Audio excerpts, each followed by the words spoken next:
Okay, for the moment, my target group itself are person living with disability, but beside them, I also work with their parents, whereby we try our best to improve the well-being of person living with disability. This include physically, spiritually, emotionally, whereby we develop programs in order to prevent them from being abused or for them to improve their lives itself and become more independent and not dependent on their family or society. Yeah. Empower them so that they're the same as like you and me, like only with only that the like the disability because of the environment they're not able to function Yeah. better itself like Of you and me. course. But if we can improve the environment, they're normal like you and me. They can talk, do their own stuff. Like it's just the environment that needs to be Different. improved. Yeah. So more accommodating to their Yeah, needs. yeah, disabled friendly, they Yeah. call it nowadays. Is there a lot of abuse with the disabled communities Oh, of Seychelles? there's a lot. Really? There's a lot. So what kind of abuse are we talking about? Talking from physical, psychological, sexual. Recently, there was one in regards to a 10-year-old girl who was being abused sexually, whereby her mother, in fact, even took the kiss out of the court, whereby she was ashamed of what was happening. And the girl is still in the environment last time we checked, but we're working with the social services itself, whereby they're assessing the case in order to know if they're supposed to put her in a foster home in order to improve her well-being. Yeah. Yeah, but there are, Wow. yeah, So she actually had to stay in that situation. yeah, and it's been happening for a while. Like the mothers, and she drinks a lot, Yeah. and the person that abused her daughter, like she's in the same environment as her mother.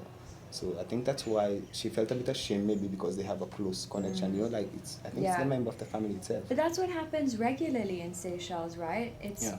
most of the sexual abuse cases, from my understanding, has got a lot to do with families living together. Yeah, And there's definitely. so much shame around it, so people don't talk about it. Yeah. And then when the kids actually come forward, they're then told to be quiet and yeah. hide it, and they're just treated with Yeah. this sort of shame and It's a bit of a taboo in Seychelles. Yeah. Like our culture itself, like they don't want to. It's labeling, stigmatization itself, whereby the society will see like her daughter's a disabled person and she's being abused. You know, it's people like doesn't want to be labeled or criticized of it. You know, that's why Yeah. they tend to close up. But for the moment, we're trying our best to create more awareness, like putting the helpline itself, 260 30 30. It's a free call whereby anyone who's going through any sort of abuse, elderly, disabled, can contact it, or even anyone in the society who sees an abuse going on, they can contact it.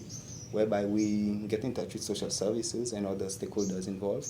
We carry out visits, case assessments in order to improve the well-being of the person. But before we can do that, the person itself needs to want to be helped, because I cannot help you if you don't want to be helped. You're not Yeah. gonna give me information or any other data itself. And or, I guess that works the same for parents. So if it's a child being abused, the parent has to Yeah. want help. Yeah. Otherwise, nobody We- helps the yeah, kid. but- But then how does that work? If But the, we can use the law though. okay. Yeah, like the law gives us power itself in certain situations where the parent itself does not want us to come and help. We can use the law. Like I'm telling you this case for the 10-year-old. Like the law itself, if she's being abused, she's below 18, like the law states, like we can take her to a foster care, Yeah. or even like go through legal proceedings, court, whereby the person doing the illegal act could be dealt with by the law itself. Wow. Yeah. I'll just move this. We might have to talk a little bit louder, Okay. just so it Yeah. catches our voices properly. Mhm.